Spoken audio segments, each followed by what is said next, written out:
Hello world, my name is Klaus Hostel and I'm doing 100 innovation keynotes in 100 days.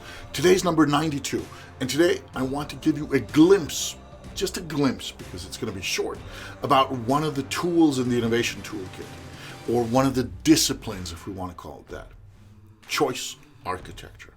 Now this is modern architecture. It's apparently from a brand called Leonardo and I think pretty nice. Looks pretty cool, right? This is choice architecture. What does that mean? It means it's how we present choice, how we present information. Does that matter? It matters like crazy. So this is a classic fast food restaurant choice architecture. First, you sit down and then what do you want to eat? Do you want the taco? Do you want the chicken? Do you want the pizza? Do you want the burger? What do you want to drink with that? And afterwards, when you're done, do you want some ice cream or do you want some coffee? This is a classic way of presenting information. Now, you could present it the opposite way. You could say, okay, let's start. What kind of dessert do you want? People are like, well, I don't know if we want dessert. There's a reason that we present information as we do in many, many places. But it also means that it's often low-hanging fruit. And for that reason, I want you to meet Rory. This is Rory. Rory's real name is Rory Sutherland, and he's one of my heroes. If there is ever a situation where you find yourself that you can only watch one person's work on the internet, this is fictional. This is like, it's not going to happen, right? But if there is that chance, then Rory is your guy. There's so much of his stuff out there. Just Google Rory Sutherland, especially on YouTube. You will find so much stuff. He's a better speaker than I am. He's a funnier speaker. He's a more experienced one. He's done some amazing stuff, and he presents it in this lovely, lovely fashion.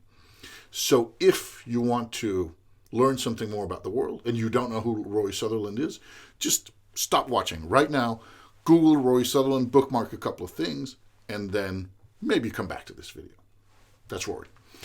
One of the things he says a lot of good stuff, but one of the things he says is that the moment the waiter asks the question, red or white, then it's game over for the gin drinkers. And you get the impression that Rory Sutherland is not a red or white kind of guy. He's a gin drinker. Fair enough. That is an excellent example of choice architecture. By simply asking the question, you are removing lots of options. What if we didn't want wine? What if we want to get drunk in margaritas? What if we want tequila slammers for our meal? Well, the moment you're asked red or white, these are your choices. Unless, of course, you want to go against the system and say, excuse me, Mr. Fancy Waiter at Mr. Fancy Restaurant, we would like a bucket of tequila slammers, because that's how we roll. You can do it. It's just not the obvious choice. Seriously, watch his stuff. Now, how we present things matters a lot. And just to give you, I could go on about this for like years, because this is something that I've spent a ton of time both researching and learning about and doing. But I'm going to keep it short. I'm going to keep it simple. So imagine you want to buy this lovely orange. It's one of those organic, blah, blah, blah, very nicely, yada, yada. It's a little bit high end. That's why it's also expensive. Now, if the sign says there's a €1 price and you can pay plus 10 cents extra, 10 euro cents, to pay with a credit card, that's one way of displaying the information. Another is saying it's a €110 price, but you save 10 cents if you are paying by cash. €1 plus 10 cents to pay by credit. €110 minus 10 cents, 10-cent discount if you pay by cash. It's the same information, but it's not presented in the same way. And of course, it affects the choices. What do you like better? You can't tell me if we were doing like a face-to-face workshop, we'd be able to vote, that would be fun, etc.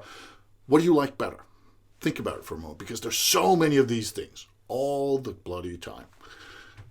Let's take a different example. This is beer, and this, what I'm going to kind of look at now, is it's not the actual study, because there is an actual study behind this, but it's just kind of the raw essence of it. Essentially, if you have a place that serves two beers, one at €2, one at €3, you'll find some people drink the cheap one, some people drink the more expensive one. Fair enough. What happens if you add a €5 beer? What happens? Think about it for a moment. Close your eyes. Think if at my bar they had €2 beer, they had €3 beer, now they have €5 beer. What's it going to mean? Will we sell more of the €2 beer? Will anybody buy the €5? You notice my eyes are still closed. Will we even have anybody buying the €5? What's going to happen? What does happen is that you sell more of the €3 beer and you sell less of the €2 beer. So even if your goal is just to sell more of your most expensive beer, then by positioning that differently, by changing the choice architecture, by changing the framing of the thing, then suddenly it pops up. Suddenly the €3 beer is like reasonable. It's not the most expensive, it's the reasonable beer. And the €2 beer, instead of being like the cheaper one, it's now the cheap one. Because, nobody wants that, right? It's like 40% of the price of the really good stuff. Because we're human. Our minds work in mysterious ways, but not so mysterious to the people who look seriously at things like choice architecture. You want the craziest story. The craziest story that I've been able to come up with, or at least that I've been able to find. There are probably others out there, but this one is a personal favorite of mine, and it's also, according to the internet, a personal favorite of a lot of people's. Google the $300 million button. You will find so many articles about it, so many case stories, so many, all this sort of thing. Google $300 million button. That's choice architecture. That's when it gets like, whoo, I see this. There are many interesting examples out there. I'm not going to bore you with a ton of them, even though it's tempting. I'm instead going to say all of them have one thing in common. They had people who cared about choice architecture. Instead of just doing it like, oh, let's get this done, they cared. They thought, what if we shifted around? What if we tested? What if we tried something new? If you don't already care, you should start now. Thank you.